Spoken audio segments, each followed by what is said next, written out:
Good morning students, मैं doctor विनीशा Singh संस्कार Bharti PG college की ऑनलाइन क्लासेस में आपका स्वागत करती हूँ।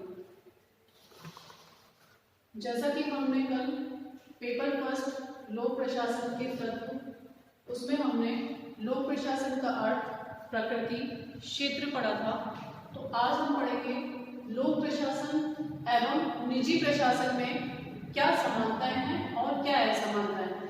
लोक प्रशासन क्या होता है इसके बारे में आप पिछली कक्षा में पढ़ चुके हैं। अब हम पढ़ेंगे निजी प्रशासन के बारे में। तो निजी प्रशासन के बारे में मैं आपको थोड़ा बहुत इंट्रोडक्शन दूंगी। तो लोक प्रशासन जैसा कि हम पढ़ चुके हैं, लोक प्रशासन जो है वो एक प्रशासन का महत्वपूर्ण हिस्सा होता है जिसका उद्देश्य जनता के हित के लिए प्रशासन करना होता है। अतः लोक प्रशासन में वे सभी कार्य आते हैं जो जनता के हित के लिए सरकार के द्वारा किए जाते हैं। इसी प्रकार निजी प्रशासन वह प्रशासन होता है जिसमें कोई भी कार्य किसी भी संस्था के द्वारा या किसी भी व्यक्ति के द्वारा अपने निजी लाभ के लिए किया जाता है। तो निजी प्रशासन में लोकहित की भावना नहीं होती है, अर्थात लोक प्रशासन में लोकहित की भावना होती है तथा निजी प्रशासन में लोकहित की भावना नहीं होती है। लोक प्रशासन में सरकार जो भी कार्य करते हैं वो लोकहित की भावना के लिए करते हैं, अर्थात जनता के हित के लिए जो भी योजनाएं, जो भी नीतियां बनाई जाती है वो जनता के हित के लिए बनाई जाती है। जबकि निजी प्रशासन में कोई भी कार्य होता है वो व्यक्ति स्वयं के लाभ के लिए या स्वयं जिसमें उसका खुद का लाभ हो रहा है उसी के लाभ के लिए वो कार्य करेगा। तो समानताएं और असमानताएं आप इसे इस टाइप से भी लिख सकते हैं, डिस्क्राइब कर सकते हैं, या फिर आप इसे अलग अलग भी लिख सकते हैं। तो हम पहले बात करते हैं समानताओं की। लोक प्रशासन और निजी प्रशासन, इसमें 5 समानताएं होती हैं। फर्स्ट है संगठन की आवश्यकता, दूसरा है कार्य प्रणाली में समानता, तीसरा है अधिकारियों के समान उत्तरदायित्व, चौथा है जनसंपर्क और 5वां है अन्वेषण। तो सबसे पहले समानता जो होती है लोक प्रशासन और निजी प्रशासन में वो होती है संगठन की आवश्यकता। कहने का मतलब है कोई भी संगठन, चाहे वो सरकारी हो चाहे निजी हो, चाहे वो लोक प्रशासन हो चाहे वो निजी प्रशासन हो, दोनों में ही संगठन की आवश्यकता होती है। बिना किसी संगठन के हम किसी लक्ष्य को प्राप्त नहीं कर सकते हैं, राज्य किसी भी लक्ष्य को प्राप्त नहीं कर सकता है। कोई भी संगठन है उसमें नियोजन भी होगा, उसमें प्रशिक्षण भी होगा, उसमें भर्ती भी होगी। जैसा कि हमने पोस्ट कॉप दृष्टिकोण में पढ़ा था कि कोई भी संगठन इन 7 तत्वों के इन पोस्ट कॉप के बगैर अधूरा है। तो संगठन की आवश्यकता, कोई भी संगठन हो, लोक प्रशासन और निजी प्रशासन में संगठन की आवश्यकता हमेशा रहेगी। दूसरा आता है कार्य प्रणाली में समानता। कार्य प्रणाली का मतलब है कार्य करने का तरीका, अर्थात कार्य प्रणाली चाहे वो लोक प्रशासन हो चाहे निजी प्रशासन हो, दोनों में ही कार्य प्रणाली समान होगी। अर्थात कोई भी संगठन है उसमें संगठन में कर्मचारियों की भर्ती भी होगी, प्रशिक्षण भी होगी, पदोन्नति भी होगी, उसमें नियोजन भी होगा, वित्तीय प्रशासन भी होगा, ये सभी कार्य प्रणाली में आते हैं। तीसरा है अधिकारियों के समान उत्तरदायित्व। अब हम बात करते हैं अधिकारियों की। तो लोक प्रशासन हो या निजी प्रशासन हो, उसमें जितने भी अधिकारी हैं, अधिकारी या कर्मचारी हैं, उनको अपने अपने कार्य बांट दिए जाते हैं। तो कार्य बांटने के पश्चात उन कर्मचारियों या अधिकारियों को बताया जाता है कि उनके उत्तरदायित्व क्या होते हैं। तो सभी अधिकारी अपने उत्तरदायित्व के अकॉर्डिंग कार्य करते हैं। जिस अधिकारी को जो कार्य दिया जाता है वो उसे समय पे पूरा करके जनता के हित के लिए कार्य करता है। तो निजी प्रशासन हो या लोक प्रशासन हो, सभी कर्मचारियों और अधिकारियों के उत्तरदायित्व उन्हें संगठन के द्वारा बांट दिए जाते हैं। चौथा है जनसंपर्क। जनसंपर्क, जन मतलब होता है लोग जन की बात करें, लोग या फिर जनता, और संपर्क मतलब उसे प्रकार से मिला जा सकता है, उनके विचारों को कैसे जाना सकता है। तो कोई भी प्रशासन है, चाहे वो लोक प्रशासन है, चाहे वो निजी प्रशासन है, बिना जनता के संपर्क के कोई भी काम अधूरा है। जब भी सरकार के द्वारा कोई कार्य किया जाता है तो वो सफल है या असफल है, इसका निर्धारण जनसंपर्क के माध्यम से ही किया जाता है। जो जनप्रतिनिधि होते हैं वो जनता के संपर्क में आकर के उस कार्य की सफलता और असफलता का विश्लेषण करते हैं। तो प्रशासन, निजी प्रशासन हो या लोक प्रशासन हो, उसमें जनसंपर्क की आवश्यकता होती है। पहले निजी प्रशासन में जनसंपर्क को इतना महत्वपूर्ण नहीं माना जाता था, लेकिन लोक प्रशासन की भांति आज निजी प्रशासन में भी इसको अलग से मान्यता दी गई है। अब हम बात करते हैं अन्वेषण की। अन्वेषण का अर्थ होता है नए नए प्रयोग करना, नए नए सिद्धांत लाना। तो कोई भी प्रशासन है, चाहे वो लोक प्रशासन है, चाहे वो निजी प्रशासन है, उसमें निरंतर सिद्धांत, नए नए सिद्धांत और कार्य विधियों के अनुसार कार्य किया जाता है। तो ये 5 समानताएं ऐसी हैं जो लोक प्रशासन एवं निजी प्रशासन में आती हैं। इसके बारे में हम अध्ययन कर चुके हैं। संगठन की आवश्यकता, कार्य प्रणाली में समानता, अधिकारियों के समान उत्तरदायित्व, जनसंपर्क, अन्वेषण। ये 5 समानताएं आप नोट कर लीजिए। अब हम बात करते हैं असमानताओं की। लोक प्रशासन में एवं निजी प्रशासन में क्या असमानताएं होती हैं, क्या अंतर होते हैं, इसके बारे में हम बात करेंगे। सबसे पहले हम बात करते हैं लाभ का तत्व। लाभ का मतलब होता है लोक प्रशासन में कि कोई भी प्रशासन हो, चाहे वो लोक प्रशासन हो, चाहे निजी प्रशासन हो, उसमें कितना लाभ किस संस्था का है। जैसे कि हम लोक प्रशासन की बात करते हैं तो लोक प्रशासन जो कार्य करता है वो जनता के हित के लिए करता है, तो वो अपना लाभ ना देख करके जनता के हित को देखता है। जो लाभ है वो सबसे ज्यादा निजी प्रशासन मानता है कि निजी प्रशासन को जिसमें जितना अधिक लाभ होता है वो उसी प्रकार का कार्य करता है, अर्थात वहाँ पे लाभ को अधिक महत्व दिया जाता है निजी प्रशासन में। जबकि लोक प्रशासन में केवल जनता के हित के लिए कार्य किया जाता है, लोक हित की भावना के लिए कार्य किया जाता है। दूसरा है सेवा की भावना। लोक प्रशासन में सबसे जो मूल तत्व होता है वो है लोकहित। लोकहित या जनता का हित, तो जिसमें जनता का हित होगा उस कार्य को सबसे अधिक वरीयता दी जाती है। जबकि निजी प्रशासन में निजी संस्था है या कोई व्यक्ति है, वो अपना लाभ पहले देखेगा, उसके बाद ही वो आगे कार्य करेगा। तो सेवा की भावना की दृष्टि से भी लोक प्रशासन और निजी प्रशासन के विचार अलग अलग हैं। तीसरा है सार्वजनिक उत्तरदायित्व। सार्वजनिक मतलब लोगों के लिए प्रति उत्तरदायित्व। अब हम लोक प्रशासन की बात करते हैं तो वहाँ सार्वजनिक उत्तरदायित्व अधिक होता है, क्योंकि वहाँ पे जो सरकार है वो जनता के प्रति उत्तरदायित्व होती है। सरकार के द्वारा जो कार्य किया जाता है वो जनता के हित को ध्यान में रखकर किया जाता है। अतः सार्वजनिक उत्तरदायित्व जो होता है वो लोक प्रशासन में अधिक होता है, जबकि निजी प्रशासन में कम होता है। निजी प्रशासन में सार्वजनिक उत्तरदायित्व नहीं होता है।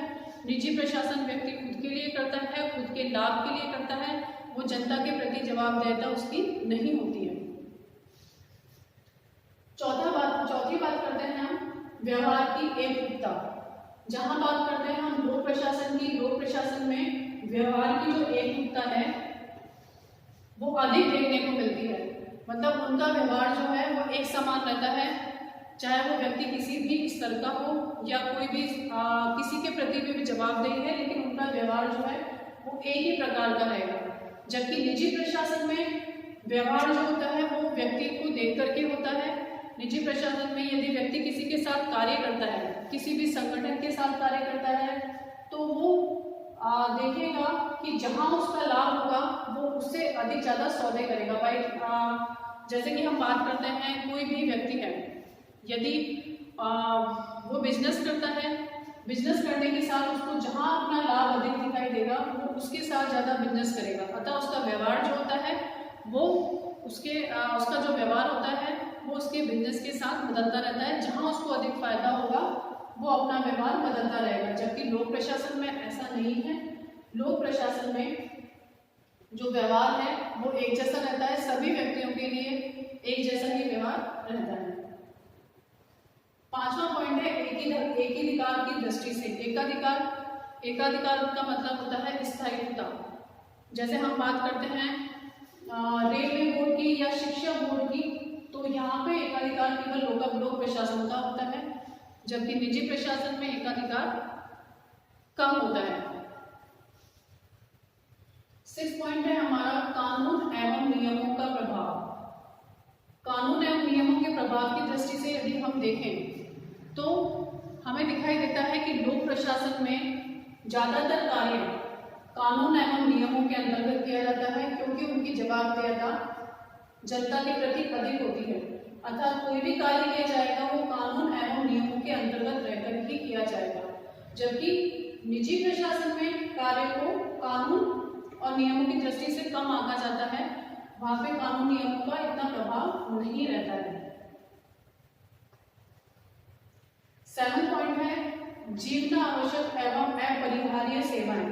जीवन आवश्यक मतलब होता है जीवन के लिए आवश्यक एवं अपरिहार्य मतलब होता है अनिवार्य सेवाएं। तो अनिवार्य सेवाएं कौन सी होती हैं? जैसे लोक प्रशासन की यदि हम बात करें तो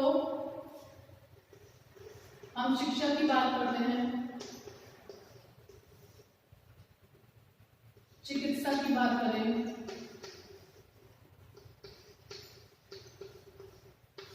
या और भी क्षेत्र हैं। यदि हम शिक्षा की बात करते हैं, चिकित्सा की बात करते हैं, तो ये हमारी अनिवार्य सेवाएं होती हैं। तो लोक प्रशासन में ये आवश्यक हो जाता है कि वो जीवन से संबंधित जो अनिवार्य सेवा है उनको व्यक्ति तक पहुंचाए, उनको जनता तक पहुंचाए। तो उनके लिए शिक्षा, चिकित्सा ये सेवाएं एक वरीयता के तौर पर महत्वपूर्ण होती है, जो कि जनता के हित के लिए कार्य करती है। जबकि निजी प्रशासन में व्यक्ति की ऐसी कोई उत्तरदायित्वता नहीं होती है कि वो शिक्षा से संबंधित कोई कार्य करे। उसका महत्वपूर्ण जो कार्य होता है वो अपना लाभ देखना होता है। अपने लाभ की वजह से वो लोकहित की भावना को नकार देते हैं। 8 पॉइंट की बात करें तो वह है भिन्न आचार संहिताएं। आचार का मतलब होता है भिन्न भिन्न व्यवहार किस प्रकार का है, वो अपने व्यवहार में परिवर्तन लाते हैं नहीं लाते हैं। तो लोक प्रशासन में विभिन्न आचार संहिताएं समय समय पर रहती हैं, जबकि निजी प्रशासन में आचार संहिताओं का इतना प्रभाव नहीं रहता है। 9 पॉइंट की बात करते हैं तो वह है लाल फीताशाही के दृष्टिकोण में। जैसा कि लाल फीताशाही का मतलब होता है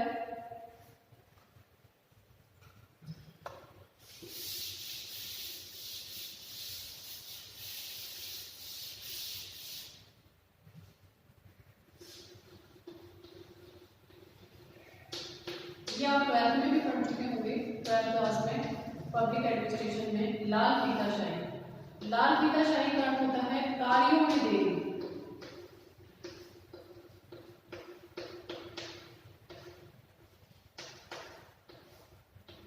जैसा कि आप देखते हैं कि आपका कभी सामना हुआ होगा कि आपको गवर्नमेंट सेक्टर में जाना है या किसी गवर्नमेंट ऑफिस में आप कभी गए हो, तो वहाँ पे आपका अनुभव किस प्रकार का है।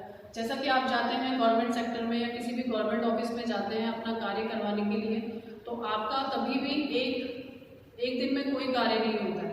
आप एक दिन जाएंगे, आपको उस कार्य के लिए दूसरे दिन बुलाया जाएगा। उसी प्रकार से तीसरे दिन अगर आप जाएंगे तो वहाँ पे आपको बुलाया जाएगा। तो कोई भी कार्य है लोक प्रशासन में, उन कार्यों में अनावश्यक देरी होती है, अनावश्यक विलंब होता है। इसलिए क्योंकि लोक प्रशासन में, जैसे हमने पहले बात की, कानून और नियमों का अधिक प्रभाव होता है। तो लोक प्रशासन में जो कार्य होता है वो कानून और नियमों की दृष्टि से होता है। जिस प्रकार से उस कार्य में देरी होती है, इसीलिए लोक प्रशासन में लाल फीताशाही का प्रभाव अधिक होता है। जबकि निजी प्रशासन में लाल फीताशाही नहीं होती है, उसमें व्यक्ति अपने लाभ के लिए कार्य करता है, इसलिए वह व्यक्ति समय पर अपना कार्य करने का प्रयास करता है। अब हम बात करते हैं वित्तीय नियंत्रण की दृष्टि में अंतर। लोक प्रशासन की हम बात करें तो वहाँ वित्तीय नियंत्रण सीमित होता है। वित्तीय नियंत्रण अपनी अपनी दृष्टि से अलग अलग होता है। वित्तीय नियंत्रण में हम यहाँ बात करें तो उनको लोक प्रशासन को वित्तीय नियंत्रण की दृष्टि से अलग अलग तरीके से कार्य करना होता है।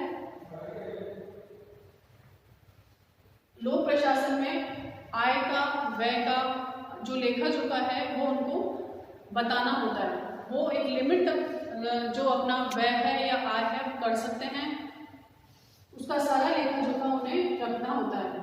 जबकि निजी प्रशासन में व्यक्ति को ऐसी कोई लिमिटेशन नहीं दी गई होती है। उनका खुद का पैसा होता है, उसे किस प्रकार से लगाना है उसकी कोई बाउंडेशन नहीं होती है। तो लोक प्रशासन में वित्तीय नियंत्रण का ध्यान रखा जाता है, जबकि निजी प्रशासन में वित्तीय नियंत्रण नहीं होता है।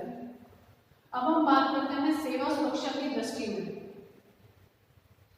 सेवा सुरक्षा से क्या मतलब है कि आप जहाँ सर्विस कर रहे हैं उसकी सुरक्षा किस प्रकार से है, उसमें आप कितने सुरक्षित महसूस करते हैं। तो बात करें यदि हम लोक प्रशासन की, तो लोक प्रशासन में सेवा सुरक्षा अधिक होती है। मतलब सर्विस जो आप कर रहे हैं उसमें एक गारंटी होती है, उसमें एक सर्विस, उसमें आपकी स्टेबिलिटी रहती है। जबकि निजी प्रशासन की बात करें तो सेवा सुरक्षा की दृष्टि से निजी प्रशासन इतना स्थायी नहीं है। 12 पॉइंट है क्षेत्रों में असमानता। लोक प्रशासन में क्षेत्रों में अलग अलग क्षेत्र में कार्य किया जा सकता है। जैसे रेलवे बोर्ड है वो अपना अलग कार्य करता है, डाक सेवाएं हैं वो अपना अलग कार्य करती है। तो इस प्रकार अलग अलग क्षेत्रों की अलग अलग सेवाएं होती हैं। निजी प्रशासन में वो अपने क्षेत्र पे कार्य करते हैं। इस प्रकार लोक प्रशासन एवं निजी प्रशासन की जो असमानताएं हैं वो हम पढ़ चुके हैं। लाभ का तत्व है, सेवा की भावना है, सार्वजनिक उत्तरदायित्व है, व्यवहार की एकरूपता है, एकाधिकार की दृष्टि से लोक प्रशासन किस प्रकार कार्य करता है, कानून एवं नियमों का प्रभाव, जीवना आवश्यक एवं अपरिहार्य सेवाएं, भिन्न भिन्न आचार संहिताएं, लाल फीताशाही के दृष्टिकोण में एवं वित्तीय नियंत्रण में अंतर, साथ ही सेवा सुरक्षा की दृष्टि में क्षेत्रों में असमानता। तो इस प्रकार हमने समानताएं और असमानताओं के बारे में अध्ययन किया है। समानताएं जिस प्रकार मैंने बताई आपको 5 समानताएं होती हैं और यहाँ हमने बात की 12 असमानताओं की। तो आप इसे नोट कर लीजिए। तो अगर हम निष्कर्ष के तौर पे पहुंचे तो लोक प्रशासन जो होता है वो राजनीतिक दृष्टि से अपना कार्य करता है, जबकि निजी प्रशासन जो होता है वो अराजनीतिक दृष्टि से कार्य करता है। कहने का तात्पर्य है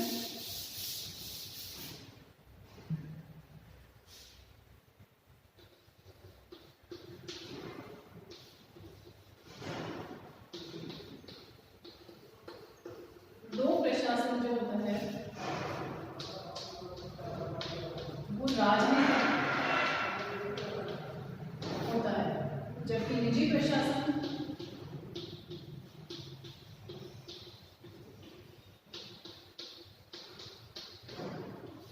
अराजनीतिक होता है।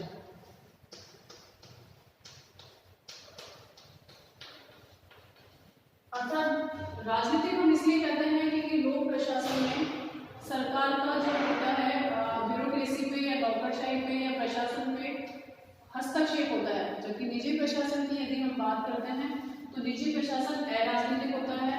उनके द्वारा जो भी लिए गए निर्णय होते हैं वो खुद के होते हैं, खुद स्वयं के होते हैं, उनपे सरकार का कोई हस्तक्षेप नहीं होता है। जबकि लोक प्रशासन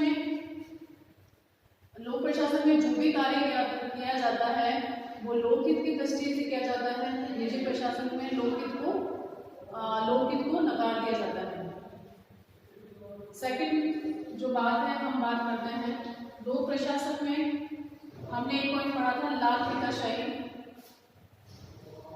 लाल फीताशाही का जो गुण है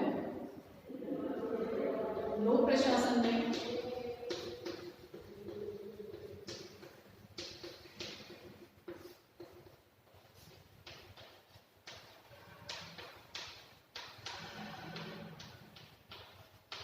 लाल फीताशाही कहने का अर्थ है कार्यों में जो अनावश्यक विलंब होता है, जो अन्य कानून और नियम है उसके प्रभाव से जो कार्यों में देरी होती है वो लोक प्रशासन में होता है। जबकि निजी प्रशासन की बात कर लें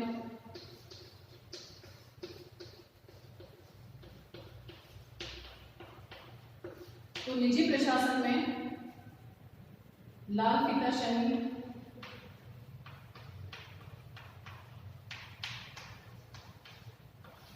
फीताशाही का प्रभाव नहीं होता है। लोक प्रशासन में लाल फीताशाही अर्थात कार्यों में अनावश्यक विलंब होता है, जबकि निजी प्रशासन चाहता है कि उसको अधिक से अधिक लाभ हो। इसके लिए वो ये चाहेगा कि जो भी कार्य उसने लिया है वो जल्द से जल्द उसे करने की कोशिश करे। तो इस वजह से लाल फीताशाही का जो प्रभाव है निजी प्रशासन में नहीं दिखता है। तीसरे पॉइंट की यदि हम बात करें,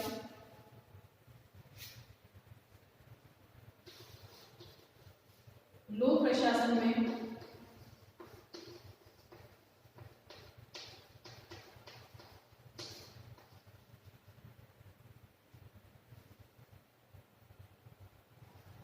लोकहित की भावना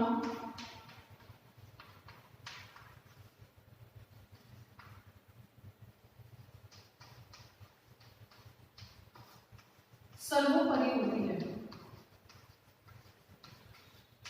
लोकहित की जो भावना है वो लोक प्रशासन में सर्वोपरि होती है। जनता के हित का सबसे अधिक ध्यान दिया जाता है कि कौन सी जो योजनाएं हैं वो जनता के हित के लिए कार्य करेंगी।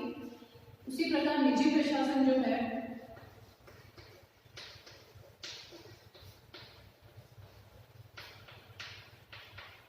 यदि हम निजी प्रशासन की बात करें तो वहां पे लोकहित की भावना नहीं होती है।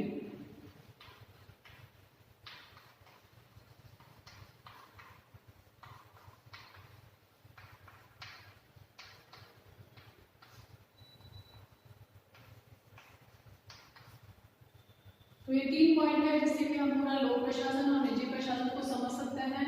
लोक प्रशासन जो होता है वो राजनीतिक होता है, निजी प्रशासन अराजनीतिक होता है। दूसरे पॉइंट की बात करें तो लोक प्रशासन में लाल फीताशाही विद्यमान होती है, निजी प्रशासन में लाल फीताशाही का प्रभाव नहीं होता है। तीसरे पॉइंट की बात करें तो लोकहित की भावना जो है वो लोक प्रशासन में सर्वोपरि होती है, जबकि निजी प्रशासन में लोकहित की भावना नहीं होती है। निजी प्रशासन अपने हित के लिए अधिक कार्य करता है। तो आज ही हमारा टॉपिक लोक प्रशासन और निजी प्रशासन में समानताएं, असमानताएं, लोक प्रशासन क्या होता है, निजी प्रशासन क्या होता है, ये हमने पढ़ा। तो आप ये सारे पॉइंट नोट कर लीजिए। अगली क्लास में हम इसके आगे का जो पॉइंट है वो लेंगे। धन्यवाद।